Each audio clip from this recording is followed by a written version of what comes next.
ताकि ट्रांसपेरेंट हो सकती है। 6 मरतबा इस 7 साल में 6 मरतबा प्राइम मिनिस्टर ने अपने फाइल में लिखा, I agree with this, but at the same time let us have a transparency, let us go for bidding. इसलिए मैं कोशिश कर रहा हूं। देखिए, मैं आप सब लोगों को और बाकी पैनल को भी बताना चाहता हूं कि सारे आंकड़े, चिट्ठियां, किसने कब किसको क्या लिखा, ये सब मेरे पास है। मुझे 15 घंटे का कार्यक्रम करना पड़ेगा उसको समझाने के लिए। और जनता को मैं शो से पहले इसीलिए पूछ रहा था कि आप लोग कितना समझते हैं। पॉइंट बड़ा सीधा सा है। जनता ये जानना चाहती है कि जब आपने एक पॉलिसी कॉल लिया बिडिंग का, उसके इंप्लीमेंटेशन का क्या हुआ, और उस पर आप आइए इस पॉइंट पर। जो दौरान क्यों बांटे गए, हाँ, उसके इंप्लीमेंटेशन क्या। आप जानते हैं कि आप कांग्रेस जो बात उन्होंने कहा कि यूपीए चाहती थी कि ऑक्शन हो, यूपीए नहीं चाहती थी ऑक्शन हो, सिर्फ प्रधानमंत्री चाहते थे कि ऑक्शन हो। और ये कोयला स्कैम ये दिखाता है कि एक कमजोर प्रधानमंत्री केशव सब अपनी बात रखिए। हाँ, प्लीज अपनी बात पूरी करें। हाँ, प्लीज। हाँ, नो, मैं 2 सेंटर से बोलता हूं। ये जो चेंज आप ट्रांसपेरेंसी चाहते हैं, पूरी गवर्नमेंट चाह रही है, लेकिन 3 चीजें आती है। There is a nationalisation of coal act which is before Rajya Sabha. There is what is known as MMRDA act which has to be changed। वो बड़ी क्लियर से बोलती है कि आप ऑक्शन नहीं कर सकते, बिडिंग नहीं कर सकते। It needs amendment. So we have to take on board. हमको स्टेट से, क्योंकि स्टेट की पावर है, फेडरलिज्म है, हमने सबसे बात किया। 4 स्टेट बोले no, we don't want any change in MMRDA act. उसको भी हमको समझाना पड़ा, क्योंकि हम चाहते हैं कि बिडिंग हो, ट्रांसपेरेंसी हो। आज कोयले में हम इतने करने के बाद 56 में एक mine has been put it operation. आप लॉस की बात कर रहे हैं। Even let me go back CNGA की report, please read the CNG report. ये says my figures are not sacrosanct, वो उतना पवित्र नहीं है, वो चेंज भी हो सकते हैं। Number 2, we have never shown any, we have not pointed any finger of wrong doing. May I respond to some of the things which are complete falsehoods in what our esteemed panelist is saying? 3 or 4 things. In the first case, I would urge them to look into the files. ये सरकार 18 मई को चुन के आई थी 2004 में। ये जून में ये नोट बना, राइट। मेरे को खुद को अनुमान नहीं है, मैं प्रधानमंत्री कार्यालय में नहीं था, पर मैं आप सबसे पूछना चाहूंगा, जो सरकार 8 साल लगाए कानून पास करने में, मुझे पूरा शक है कि ये नोट 10-15 दिन में नहीं बना। अगर स्टेट्स की हर बात ये मानते हैं और सिर्फ 4 स्टेट्स की बात पे इन्होंने 12 साल लगाए कह रहे हैं, तो मैं 500 और विषय निकाल लेता हूं जहां स्टेट्स की राय इनके पास गई है। मैं स्टेट्स के मसले पर अगले हिस्से में एक सेकंड, क्योंकि इसके साथ साथ बीजेपी के रोल में भी क्वेश्चन करने की जरूरत है। पीयूष, अभी क्या हमारे देश में जितनी भी ऊर्जा कंज्यूम होती है, 90% ऊर्जा हमारे देश के अंदर वो आती है तेल, गैस और कोयले से, 90%। अच्छा, प्रश्न यह है कि तेल और गैस के लिए तो सरकार ने बिडिंग का प्रोसेस बनाया जिसको बोलते हैं NELP, new exploration licensing policy. जो सबसे अच्छी बिड देता है उसको वो ब्लॉक दे दिया जाता है। सरकार की एक बॉडी है डायरेक्टर जनरल हाइड्रोकार्बन, वो उसे रेगुलेट करते हैं। सारा काम प्रोसेस से होता है। कोयला, जिसकी अहमियत तेल और गैस से ज्यादा है, और कानून बनाने के बाद, नीति और नीति दोनों की घोषणा करने के बाद ऑक्शन का प्रोसेस क्यों नहीं लॉन्च किया गया? मैं आपको उसकी वजह बताता हूं। नहीं, एक सेकंड साहब, एक सेकंड। मैं आपको उसकी वजह बताता हूं, क्योंकि कोल सेक्टर हमारे देश के अंदर 40% से ज्यादा वो माफिया की गिरफ्त में है, और जो हम जिसके अंदर तमाम वो लोग भी शामिल है जो संसद और विधानसभाओं में बैठते हैं। तो इसलिए ये जो पूरा जो सेक्टर है, जो नीति है, और जो बिडिंग होनी चाहिए या नहीं होनी चाहिए, ऑक्शन होना चाहिए या नहीं होना चाहिए, इसको किसने रोका? वो ताकतवर लोग हैं, जो स्टूडियो में दिखते हैं, ना संसद में दिखते हैं, ना सड़क पर दिखते हैं। वो ऐसी जगह बैठ करके नीतियां बनवाते हैं, ऐसी जगह बैठ कर मुझे यहां पर लेना पड़ेगा ब्रेक। इसके बाद हम स्पेसिफिकली, इसलिए मैंने कहा मेरे पास वक्त की कमी है, स्टेट्स की भूमिका पाएंगे। क्योंकि जो बात पीयूष गोयल कह रहे थे, कांग्रेस का काउंटर आर्गुमेंट ये होता है कि ये एक फेडरल स्ट्रक्चर के तहत इसमें बदलाव होना चाहिए था, स्टेट्स की भूमिका, और वहां पर क्वेश्चन होती है भारतीय जनता पार्टी। हम उस पॉइंट पर आएंगे एक छोटे से ब्रेक के बाद। बीजेपी का भी दामन उतना ही गंदा है जितना कांग्रेस का गंदा है, और इसके तमाम सबूत हैं। चिट्ठियां लिखते थे बीजेपी के मुख्यमंत्री कि ऑक्शन नहीं होना चाहिए। अगर पॉलिसी गलत है, उसमें स्टेट्स का भी इतना ही हाथ रहा है जितना नेशन का। झारखंड, उड़ीसा, महाराष्ट्र, सभी जगहों की राज्य सरकारों ने इन एलिजिबल प्लेयर को रिकमेंड किया है और ब्लॉक दिलाया है। आखिरी बात, एक आखिरी बात, 16 कंपनियां, आज तक कोयला नहीं निकाला गया, तो लास्ट कैसा आया है वो हमारे अभिज्ञान साहब या बीजेपी के लोग बताते हैं आपको।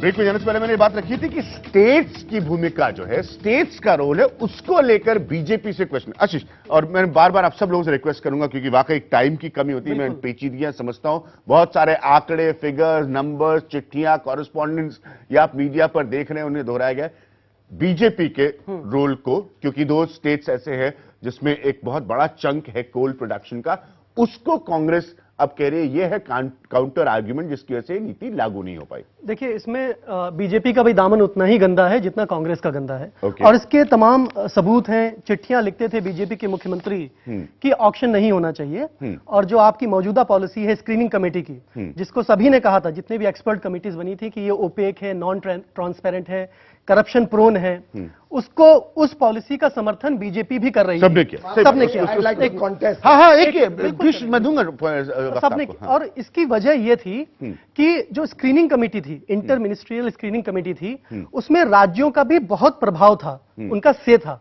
तो अगर छत्तीसगढ़ में कोयला का ब्लॉक है और वहां पे आवंटन होना है, तो छत्तीसगढ़ का कोल सेक्रेटरी आके बैठता था स्क्रीनिंग कमेटी में, और वो रिकमेंडेशन लेटर लेकर आता था। तो डिस्क्रिशनरी पावर्स बहुत थे स्टेट गवर्नमेंट के पास, और वो कोई भी मुख्यमंत्री अपने डिस्क्रिशनरी पावर्स को देना नहीं चाहता था, क्योंकि फिर उद्योगपति मुख्यमंत्री के सामने खड़ा नहीं होगा आकर। अगर उसको ऑक्शन के तहत ही लेना है, तो फिर वो उद्योगपति मुख्यमंत्री के पास नहीं जाएगा। रिस्पॉन्ड करिए, स्पेसिफिक पॉइंट है, हम सब वो चिट्ठियों की कॉपियां सामने रख सकते हैं, बीजेपी के चीफ मिनिस्टर्स की लिखी हुई। सरकार और कुछ मात्रा में मीडिया के कुछ बंधुओं को ये विषय में मजा आ रहा है कि सबको एक कटघरे में खड़ा करें। वास्तव में पहली बात, ये कोर सेक्टर है, coal is a core sector product, इसमें स्टेट्स का कोई से नहीं है। Centre is the only authority which can take decisions regarding coal. तो फिर मैं बताता हूं, तो उसको आप डाइवर्ट करने की कोशिश ना करते हुए ये समझिए कि एक पॉलिसी उन्होंने सामने रखी। कई बार बैंकिंग पॉलिसी आई सरकार ने दी, उसमें 10 चीजें ठीक है पर 6 गलत भी हैं, तो हम ऑब्जेक्ट करते हैं, तो आके बोलते हैं लोग बैंकिंग को अपोज कर रहे हैं रिफॉर्म को। ऐसा नहीं होता है। मेरे पास चिट्ठियां हैं रमन सिंह जी की, 2 मई 2005, 28 जून 2005, और अब प्रणब मुखर्जी साहब को दिसंबर 2010। हम नहीं कह रहे पॉलिसी मत लाओ, लेकिन मेरे स्टेट में 5 million tonne power iron ore required है for steel plants under implementation, या पावर प्लांट्स लग रहे हैं, उनकी जरूरतों को ध्यान में रखते हुए आप पॉलिसी बनाएं। आप एग्जिस्टिंग प्रोजेक्ट्स का क्या होगा, इसको ध्यान में रखिए। सेकंड जो इन्होंने कहा, हमने कहा कि पेट्रोलियम सेक्टर में, वर्ड्स हैं ये, कि पेट्रोलियम सेक्टर में जैसे कंसर्न स्टेट की सलाह से आप ऑक्शन करते हैं, हमारी सलाह लेके उसको नोटिफाई करिए ऑक्शन के लिए। उनके जो छोटे उद्योग हैं, रमन सिंह सरकार का आचरण या बीजेपी का आचरण, मैं दो चार उसमें उदाहरण देता हूं। पुष्प स्टील एंड माइन से कंपनी बनती है 1 लाख की कैपिटल से 2004 में। उसी दिन कंपनी बनाकर उसी दिन एप्लीकेशन देते हैं रमन सिंह सरकार के पास कि हमको प्रोस्पेक्टिव लाइसेंस चाहिए आयरन ओर के लिए, मिल जाता है उसी दिन 1 लाख की कंपनी को। और उसके साथ रमन सिंह की सरकार फिर 400 करोड़ रुपए का प्रोजेक्ट साइन करती है। उसको बाद में दिल्ली हाईकोर्ट ने कहा कि इससे ज्यादा भ्रष्टाचार का बड़ा नमूना नहीं हो सकता है। और ये रमन सिंह सरकार के खिलाफ ही कैग की एक रिपोर्ट है कि 1000 करोड़ का नुकसान हुआ। मैं इसीलिए certain things that has to be not allegation, this is proof. पहली बात, I'll explain. पहली बात तो prospecting license और exploration license में जमीन आसमान का फर्क है। In prospecting you are searching for coal. You also and gave when you mining get lease after that. When you get a lease, mining lease, you are actually getting the coal. Yes, you gave the lease also after that. 1 lakh की company जो आप कह रहे हो, तब prospecting license देश भर में सब ऐसे। आपको मैं दिल्ली हाईकोर्ट का ऑर्डर बता देता हूँ, पढ़ लीजिएगा। आपको लाना पड़ेगा। इन्होंने एक CAG रिपोर्ट छत्तीसगढ़ की बताई, जिक्र किया आप सबकी जानकारी के लिए। वो प्रोजेक्ट बिडिंग रूप से दिया गया है, सिंगल बिड पर। भाई सिंगल बिडिंग में सिंगल बिड पर ये और किसको दिया गया? बीजेपी के एमपी को, अजय संचेती बीजेपी के एमपी को। बाद में तो बने, बाद में तो बने होंगे। कैसे बने? 2008 ऐसे लोग कैसे बन रहे हैं बीजेपी के एमपी? वो भी आप बताइए, आप बताइए कैसे बन रहे हैं? आशीष, पीयूष, मुझे अजय दुआ साहब को, इसीलिए दुआ साहब मैं आपको इस पैनल में रखना, क्योंकि ये काउंटर आर्ग्यूमेंट्स, और इस हिस्से में हम कांग्रेस से बात नहीं कर रहे, बीजेपी के ऊपर लग रहे हैं। स्टेट्स की फंक्शनिंग को लेकर सवाल उठ रहे हैं, बीजेपी के चीफ मिनिस्टर्स को लेकर सवाल उठ रहे हैं। प्रश्न ये है विज्ञान जी, कोयले की पॉलिसी जो बनी गई है, जिसको रूपांतर किया गया है, उसमें स्टेट गवर्नमेंट्स की सलाह हमेशा ली गई है। ठीक है, वो रिकमेंडेशन भेजते, एलोकेशन कमेटी जिसका नाम अभी बताया गया था, स्क्रीनिंग कमेटी जो इंटर डिपार्टमेंटल है, वो स्टेट गवर्नमेंट से जो प्रस्ताव आते थे उनको उनमें से कुछ सिलेक्शन करती थी। स्टेट गवर्नमेंट्स के रिप्रेजेंटेटिव्स को बुलाया जाता था, कोल सेक्रेटरी या कोई भी और बिजली के सेक्रेटरी या जो भी हो, वो बैठ के वहां पे निर्णय लेते थे। अगर पॉलिसी गलत है, उसमें स्टेट्स का भी इतना ही हाथ रहा है जितना नेशन का।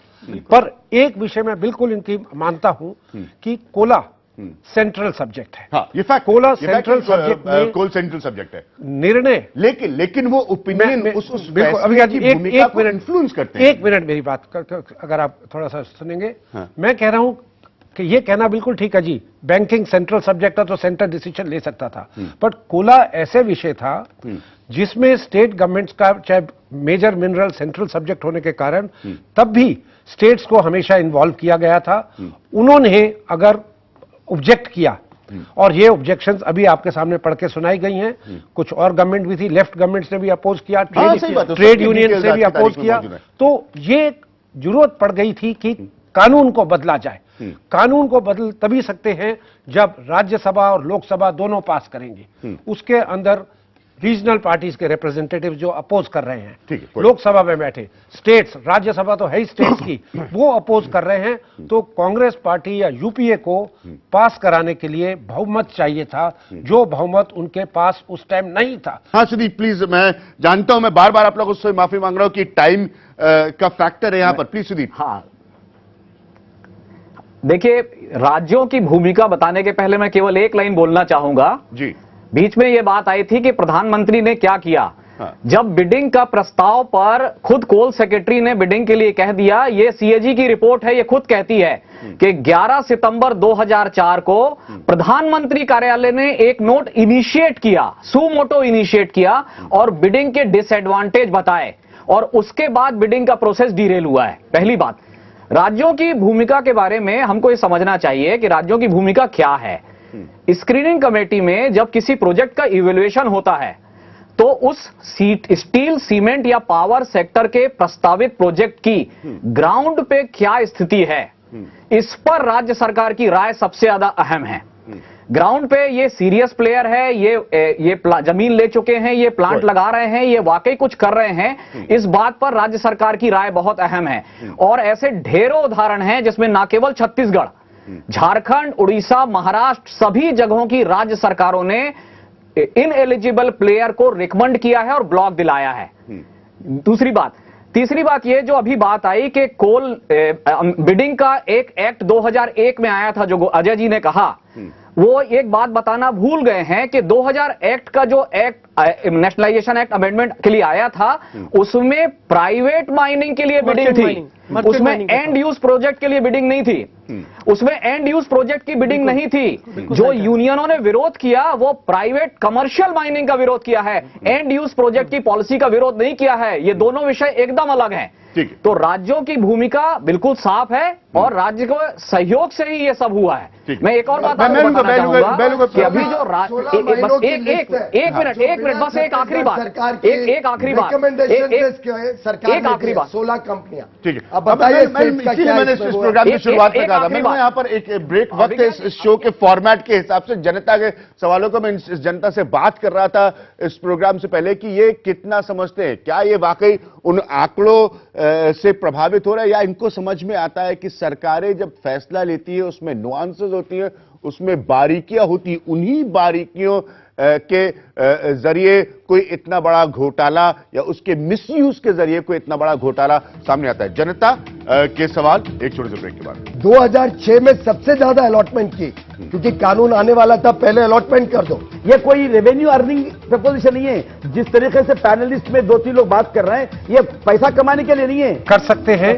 अगर आपने उनको समय दिया था कि इतने समय में आपको खनन करनी है, नहीं किया उन्होंने। तो जहां जहां भी भ्रष्टाचार हुआ है, केंद्र में कोयला मंत्रालय के स्तर पर और राज्य सरकारों के स्तर पर, उसकी एक निष्पक्ष जांच होनी चाहिए। इस सेक्टर को डीपॉलिटिसाइज करें। जितने जगह प्रोडक्शन शुरू नहीं हुआ है वो सारे अलॉटमेंट रद्द होने चाहिए।